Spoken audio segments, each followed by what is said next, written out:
सजावो तो लदाई। कोन रंगवा सजावो तो लदाई। सब रंग मात सजे महामाई कोन रंगवा सजावो तो लदाई। कोन रंगवा सजावो तो लदाई।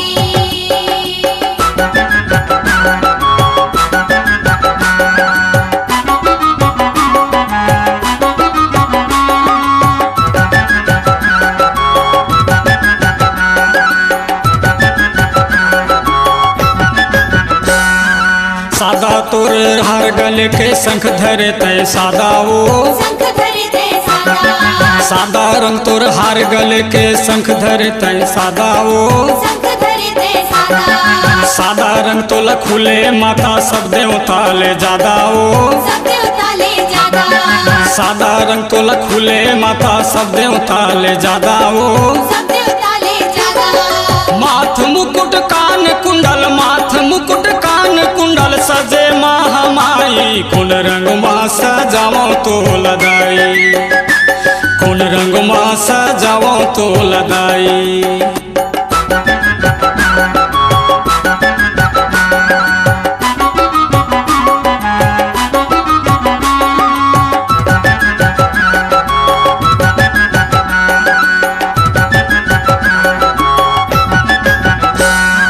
लाली रंग तोर चुनरी माता लाली है चुनरिया वो लाली है तोर चुनरी। लाली रंग तोर साड़ी माता लाली है चुनरी वो लाली है तोर चुनरी। काली है तोर नैन के काजर काली सिर के बेनी वो काली सिर के बेनी।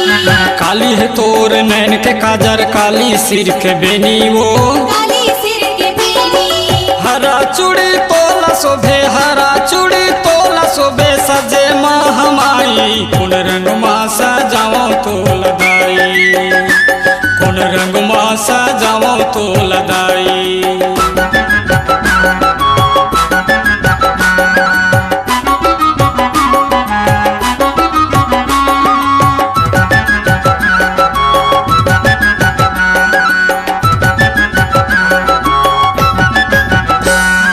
नीला हवे चंवर पालिका नीला है आकाशा वो नीला उड़े आकाशा। नीला हवे चंवर पालिका नीला है आकाशा वो नीला उड़े आकाशा। नीला रंग मोहे माता दर्शन के अभिलाषा वो दर्शन के अभिलाषा। नीला रंग मोहे माता दर्शन के अभिलाषा वो दर्शन के अभिलाषा। अपने रंग में रंगल माता अपने रंग में रंगल माता है महामाई कोन रंग मा सजावो तो लदाई। कोन रंग मा सजावो तो लदाई। सब रंग मात सजे महामाई कोन रंग मा सजावो तो लदाई। कोन रंग मा सजावो तो लदाई। कोन रंगवा सजावो तो लदाई। कोन रंग मा सजावो तो लदाई। कोन रंगवा सजावो तो लदाई। कोन रंग मा सजावो तो लदाई। अगर आपकी आवाज में है दम और आपकी आवाज को एक नई उड़ान देना चाहते हैं तो चले आइए एमएस रिकॉर्डिंग स्टूडियो कॉलोनी मोड़ सी पर। हमारा संपर्क नंबर 8085470039।